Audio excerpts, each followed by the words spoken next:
Hi ఎంవిఎస్కు స్వాగతం. Big boss Kannada big బాస్లోన నిన్న ఇవాళ జరిగిన పరిణామక్రమాలు చాలా ఆసక్తిగా ఉన్నాయి. మహారాజు యువరాణిగా మంజు మోక్షిత ఇద్దరు కూడా ఆట ఆడవలసింది పోయి వాళ్ళ వ్యక్తిగతానికి వెళ్ళి పంతాలకు పట్టింపులకు వెళ్ళి రోషానికి వెళ్ళి హౌస్ను మొత్తం కూడా రచ్చ రంబోలా చేసేసారు.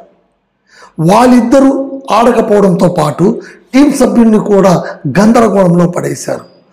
ఆట ఆడలేదు, టాస్క్ను మధ్యలో ఆపేశారు.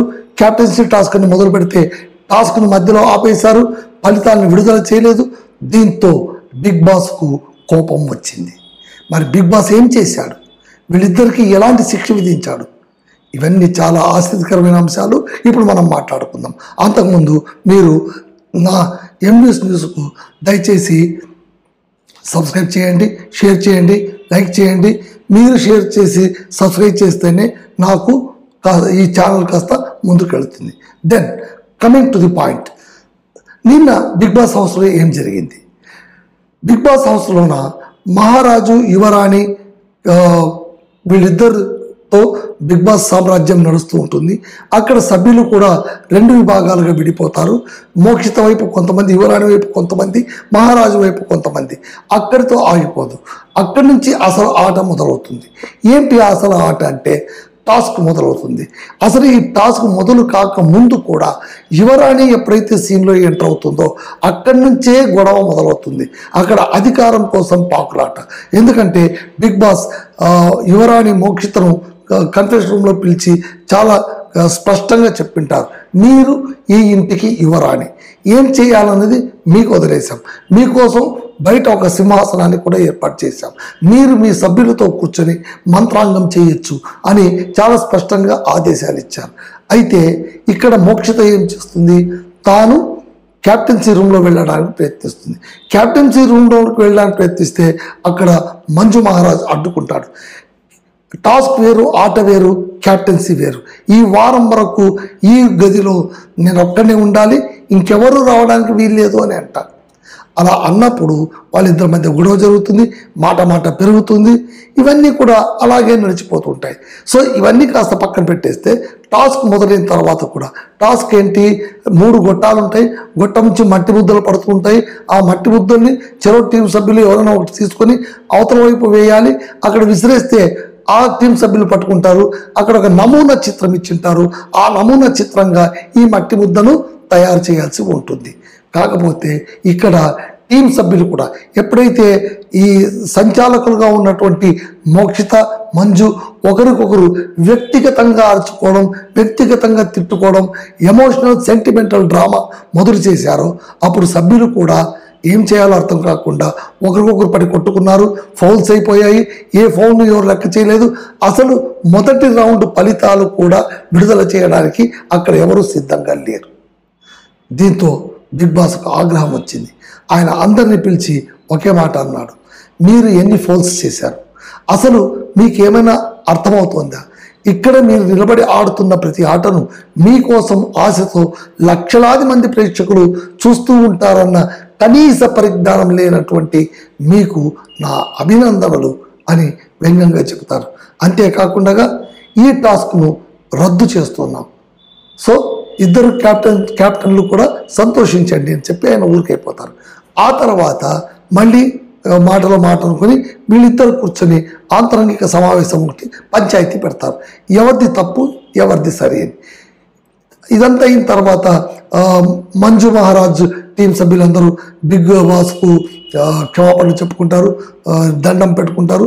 అలాగే మోక్షిత టీం సభ్యులు కూడా క్షమాపణలు చెప్తారు, దండం పెట్టుకుంటారు. ఆ తర్వాత బిగ్ బాస్ ఒక విషయం చెప్తాడు, ఈ క్యాప్టెన్సీ టాస్క్లో ఉన్నటువంటి వాళ్ళు ఈచ్ టీం నుంచి అవతలి వాళ్ళు ఒక్కొక్క వ్యక్తిని కంటెస్ట్ నుంచి బయటికి తీయాలి. అంటే వాళ్ళు ఇంకా టాస్క్ ఆడడానికి వీల్లేదు.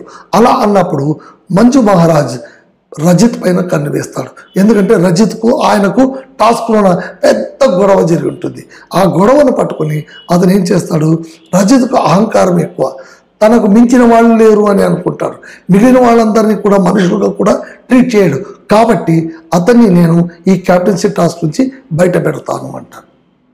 ఆ తర్వాత మోక్షిత ఆటోమేటిక్గా త్రివిక్రమ్ను బయటపడుతుంది. దానికి ఆమె కారణం చెప్పే కారణం ఏంటంటే ఆల్రెడీ ఇప్పటికే అతను క్యాప్టెన్ అయ్యాడు, నంబర్ 1 పాయింట్. రెండవ పాయింట్ ఏంటంటే ఇక్కడి మాటలు అక్కడ, అక్కడి మాటలు ఇక్కడ చేరవేసేటువంటి గుణం ఉంది కాబట్టి అతన్ని నేను ఈ క్యాప్టెన్సీ టాస్క్ నుంచి బయట పెడతాను అన్నప్పుడు అటు త్రివిక్రమ్ మోక్షిత పైన, మంజు పైన రంజిత్ వీళ్ళిద్దరూ కూడా ఆగ్రహం వ్యక్తం చేస్తారు. రంజిత్ నోరు జారుతాడు. నోరు జారి నీవు నాకు భయపడుతున్నావు కాబట్టి నన్ను నా పక్కన కూర్చోపెట్టావు, నీకు అసలు ఆట ఆడడం చేత కాదు, ఎందుకు అయ్యా నువ్వు మహారాజు, ఎప్పుడు ఆ బెడ్రూమ్లో పోయి దుప్పటి కప్పుకొని ఉంటావు, రోగిష్టి మహారాజు నువ్వు, రోగిష్టి రాజువి అని అనుచిత వ్యాఖ్యలు కూడా చేస్తారు. అక్కడితో అయిపోయిందంటే టాస్క్ అంతా అయిపోయిన తర్వాత అక్కడ మళ్ళీ మోక్షిత ఆ తర్వాత మంజు మధ్య గొడవ. మోక్షిత మంజు పదే పదే ఘర్షణ పడుతూనే ఉన్నారు. ఈరోజు మొత్తం ఎపిసోడ్లోన వాళ్ళిద్దరి గొడవలతోనే అందరికి కూడా విసుగు పుట్టింది. యాక్చువల్గా మహారాజుగా ఉన్నప్పుడు మంజు ఒక మాట చెప్పింటారు, ఎవరైనా సరే నా ముందు తల వంచి తిరగాలి, కళ్ళలో కళ్ళు పెట్టి చూడడానికి వీల్లేదు అని. దీనికి కరెక్ట్ ఆపోజిట్గా మోక్షిత ఎవరైనా సరే తల ఎత్తుకుని తిరగవచ్చు, నాతో మాట్లాడవచ్చు అని ఆమె హుకుం జారీ చేస్తుంది. కానీ మంజు ఏమంటారు, కానీ మా సభ్యులు మాత్రం మీరు యువరాణి ముందుకు వెళ్ళినప్పుడు తల దించుకోండి అన్నప్పుడు ఇక్కడ ముఖ్యమైన పాయింట్ గౌతమి. ఆమె మొత్తం కీ రోల్ ప్లే చేసిందని చెప్పచ్చు. ఆమె ఎట్టి పరిస్థితుల్లోనూ కూడా ఆమె ముందు, ఆ యువరాణి పార్ట్ ప్లే చేస్తున్నటువంటి మోక్షిత ముందు నేను తల దించుకునే ప్రసక్తే లేదు, ఈ విషయంగా నేను బయటికి వెళ్ళిపోయినా పర్వాలేదు అని కరాఖండిగా చెప్పేస్తుంది. సో అక్కడికి ఏది ఆగిపోతే అసలు మోక్షిత, మంజు, గౌతమి వీళ్ళు ముగ్గురు మధ్య చెలరేగినటువంటి వివాదం హౌస్ను కార్చిచ్చులా కాల్చేసింది. ఇది ఎంతవరకు సబబని వాళ్ళ ముగ్గురు కూడా ఆలోచించుకోవాలి. ఇది మొత్తం కూడా నిన్న మొత్తం కూడా ఒక పర్సనల్ అజెండాతో నడిచింది. అక్కడ ఎవరు కూడా టీం కోసం ఆడలేదు, టాస్క్ కోసం ఆడలేదు, అసలు క్యాప్టెన్ టాస్క్ కోసం ఆడాలి అనేటువంటి స్పృహ కూడా లేకుండా మంజు ఆమెను తిట్టడం, ఆమె మంజుని తిట్టడం, దీంతోనే సరిపోయింది. ఇక్కడ సెంటిమెంట్ ఎక్కువగా ప్లే చేయడం వల్ల ఎలా ప్రొటెక్ట్ అయ్యిందంటే బిగ్ బాస్ చూపించినటువంటి ఆ సీన్ మొత్తం చూస్తే మంజు, గౌతమి చాలా క్రికెట్ రోల్ ప్లే చేస్తున్నారు, మోక్షిత అన్యాయంగా బలైపోతుందని అందరికీ అనిపిస్తుంది. ఎందుకంటే ఆమె వెక్కి ఏడవడం, చివరికి అంత అయిపోయిన తర్వాత ఎపిసోడ్ చివరిలోన ఆమె కెమెరా ముందు వచ్చి వెక్కి ఏడవడం, అప్పుడు అంటే ఒకప్పుడు వాళ్ళు ముగ్గురు బాగున్నప్పుడు వాళ్ళ ముందు పాడినటువంటి ఆకాశ దీపం పాట మళ్ళీ మనం పాడుతూ కళ్ళెమ్మడి నీళ్లు పెట్టుకున్నప్పుడు అటు గౌతమి ఇటు మంజు ఇద్దరు వచ్చి ఓదారుస్తారు. మంజుకు ఆ తర్వాత మోక్షితకు మధ్య అన్న చెల్లెళ్ళ బంధం గట్టిగా ఉందని అనుకుంటూ ఉంటారు. కానీ ఎప్పుడైతే మళ్ళీ ఈమె తిరగబడుతుందో ఇప్పుడు ఆ మంజు రెచ్చిపోయి ఏం చేస్తారంటే గార్డెన్ ఏరియాలో ఆమె కూర్చుని ఉంటే ఆమె దగ్గర వ్యంగ్యంగా ఆ పాట పాడుతూ ఇదే నువ్వు చేసేది అని అన్నప్పుడు అక్కడ మోక్షిత ఎమోషన్స్కు విలువ ఇవ్వని నువ్వు మనిషివా అనే లెక్కలోన మాట్లాడుతుంది. అంతగా రెచ్చిపోయి ఉంటారన్నమాట. ఇది నిన్నటి ఎపిసోడ్.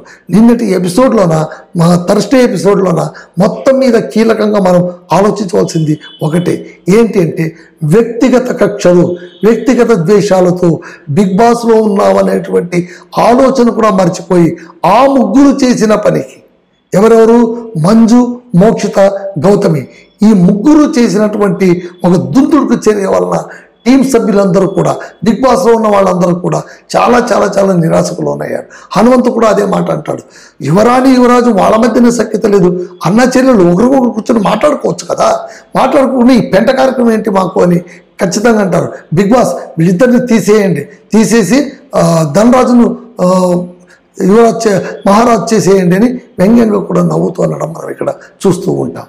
సో ఈ విధంగా మనకు గురువారం ఎపిసోడ్ మొత్తం కూడా నాశనం అయిపోయింది. చూసేవాళ్ళకు చెడ్డ బేజారు, ఏందిరా ఇది గోల కాకి గోల, ఒకరికొకరు అరుచుకుంటున్నారేంటి, వీళ్ళకి బుద్ధి లేదా ఏంటి, కనీసం బుద్ధి చెప్పేవాళ్ళు ఎవరు లేరా, సభ్యులు కూడా వాళ్ళు ఊరికైపోతారు. వాళ్ళు మాత్రం ఏం చేస్తారు, వీళ్ళు ముగ్గురు ఇలా ఒకరికొకరు కొట్టుకుంటూ ఉంటే వీళ్ళు ముగ్గురు కూడా ఎంత ఇంటర్నల్ పాలిటిక్స్ అంటే ఆ క్రికెట్ పాలిటిక్స్, ముఖ్యంగా గౌతమి గారి పైన అయితే నిజంగంటే చూసే వాళ్ళందరికీ చాలా చెడు అభిప్రాయం వచ్చేలాగా ఆమె ప్రవర్తిస్తున్నారు. ఆమె ఖచ్చితంగా మంజుని కంట్రోల్ చేస్తోంది. మంజు ఆమె చేతులు ఇరుక్కుపోయారు, ఆమె ఎలా చెప్తే అలా వింటాడు అనడానికి చాలా చాలా సాక్ష్యాధారాలు దొరుకుతాయి. అంతెందుకు ఆమెతో అంటాడు అతను, ఈసారి ఖచ్చితంగా వారాంతం సుదీప్ గారి ప్రశంస మన టీంకే రావాలి. నువ్వు క్యాప్టెన్ టాస్క్లో ఉండాలి, నిన్ను క్యాప్టెన్ నేను చేసి తీరుతాను అని ఆయన హామీ ఇచ్చేస్తారు. అందుకోసమే రజిత్ కూడా తను బయట పెట్టినప్పుడు క్యాప్టెన్సీ టాస్క్ నుంచి ఒకటే మాట అంటాడు, ఈయన ఆల్రెడీ క్యాప్టెన్ అయిపోయాడు, ఇతను క్యాప్టెన్ అయిపోయాడు కాబట్టి ఇంకొకరు కూడా క్యాప్టెన్ చేయాలని సిద్ధమైపోయాడు, ఆల్రెడీ డిసైడ్ అయిపోయాడు, ఇంత రాజకీయాలు ఆడతానేంద్రయ్యా పనికి రాకుండా అని బూతులు తిట్టుకుంటుంటాడు రజిత్. సో ఇక్కడ ఈ ఎపిసోడ్ ముగిసిపోయింది. రేపటికి ఏం జరుగుతుందని అందరూ ఆలోచిస్తుంటే ఇవాళ శుక్రవారం ఒక మంచి ప్రోమో రిలీజ్ చేశారు బిగ్ బాస్. ఏంటంటే ఇక్కడ మహారాజు యువరాణి వీళ్ళిద్దరి అరాచకం పెచ్చు పెరిగిపోయి ఈ ఒక కొలిక్కి రాకుండా నానా రచ్చ అయిపోతుండడంతో వీళ్ళిద్దరిని బిగ్ బాస్ అరెస్ట్ చేసేసారు. వీళ్ళని అరెస్ట్ చేసి కళ్ళకు గంతలు కట్టి నోటికి పట్టి వేసి వాళ్ళను గార్డెన్ బయట 2 కుర్చీలకు కట్టి పడేశారు. కట్టి పడేసిన తర్వాత ఇద్దరు అంటే ఇరు పక్షాల వాళ్ళు గేమ్ ఆడాల్సి ఉంటుంది. ఆ గేమ్లోన వాళ్ళు గెలిచి కీ సంపాదించుకొని తమ క్యాప్టెన్ తమ యువరాణినైనా సరే మహారాజునైనా సరే విడిపించుకోవాల్సి వస్తుంది. మళ్ళీ ఆ ఆట ఎలా ఆడారు, వాళ్ళు ఎలా రగిలిపోయారు, ఒకరికొకరు ఎలా తిట్టుకున్నారు. ఇందులో కూడా సంచాలకులుగా ఇటువైపు చైత్ర అటువైపు గోడు సురేష్ వీళ్ళిద్దరు సంచాలకులుగా ఉంటారు. చైత్ర గోడు సురేష్ వీళ్ళిద్దరి మధ్య ఒక ఒప్పందం కూడా ఉంటుంది. ఎవరైనా ఫౌల్ చేస్తే ఆట నిబంధనలు అతిక్రమిస్తే ఒక 5 కౌంట్ పెట్టేంత వరకు పాజ్ ఇవ్వాలి అని కూడా అనుకుని ఉంటారు. కాబట్టి అక్కడ చైత్ర భవ్య ఆడేటప్పుడు పాజ్ ఇవ్వడానికి ప్రయత్నిస్తుంది.